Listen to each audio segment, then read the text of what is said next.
ಮುಂದುವರೆದಿದೆ ಭಾರಿ ಮಳೆರಾಯನ ಅಬ್ಬರಕ್ಕೆ ಭರ್ತಿಯಾಗಿದೆ ಹಳ್ಳ ಕೊಳ್ಳಗಳು. ಪಶ್ಚಿಮ ಘಟ್ಟ ಪ್ರದೇಶದಲ್ಲಿ 3 ದಿನಗಳಿಂದ ಭಾರಿ ಮಳೆ ಆಗ್ತಾ ಇದೆ. ಚಿಕ್ಕಮಗಳೂರು ಜಿಲ್ಲೆಯ ಕೊಪ್ಪ ತಾಲೂಕಿನ ಮೆಣಸಿನಹಾಡ್ಯ ಕಿರುಸೇತುವೆ ಮೇಲೆ ನೀರು ಹರಿತಾ ಇದೆ. ಕೊಗ್ರೆ ಹೊರನಾಡು ಸಂಪರ್ಕಿಸುವಂಥ ರಸ್ತೆ ಕೂಡ ಈಗ ನೀರು ತುಂಬಿಕೊಂಡಿದೆ. ವಾಹನ ಸವಾರರು ಪರದಾಡಿದ್ದಾರೆ. ಚಿಕ್ಕಮಗಳೂರು ಭಾಗದಲ್ಲೂ ಕೂಡ ಈಗ ನಿರಂತರವಾಗಿ ಮಳೆ ಆಗ್ತಾ ಇದೆ.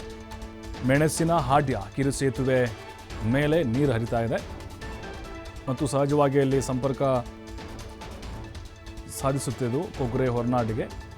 ಅಲ್ಲಿ ವಾಹನ ಸವಾರರು ಕೂಡ ಪರದಾಡ್ತಿದ್ದಾರೆ. ಸ್ವಲ್ಪ ಏನಾದರೂ ಹೆಚ್ಚು ಕಡಿಮೆ ಆದರೆ ಮುಗಿತು ಆ ಒಂದು ನೀರಲ್ಲಿ ಕೊಚ್ಚಿ ಹೋಗುವಂಥ ಸಾಧ್ಯತೆಗಳಿದ್ದಾವೆ. ಕೊಪ್ಪ ಭಾಗದಲ್ಲೂ ಕೂಡ ಈಗ ಮಳೆರಾಯನ ಅಬ್ಬರ ಜೋರಾಗಿದೆ. ಹಳ್ಳ ಕೊಳ್ಳಗಳು ಭರ್ತಿಯಾಗಿದ್ದಾವೆ. ಪಶ್ಚಿಮ ಘಟ್ಟ ಭಾಗಗಳಲ್ಲೂ ಕೂಡ ನಿರಂತರವಾಗಿ 3 ದಿನ ಆಯಿತು ಬಿಟ್ಟು ಬಿಡದೆ ಮಳೆ ಆಗ್ತಾ ಇದೆ. ಬಹುತೇಕವಾಗಿ ನದಿಗಳು ಕೆಲವು ಜಲಾವೃತವಾಗಿವೆ, ಕೆಲವು ಮುಳುಗುವ ಹಂತಕ್ಕೆ ಬಂದಿದ್ದಾವೆ. ಜೀವಕಳೆ ಬಂದಿದೆ ಆ ಭಾಗದ ಹಳ್ಳ ಕೊಳ್ಳಗಳಿಗೆ.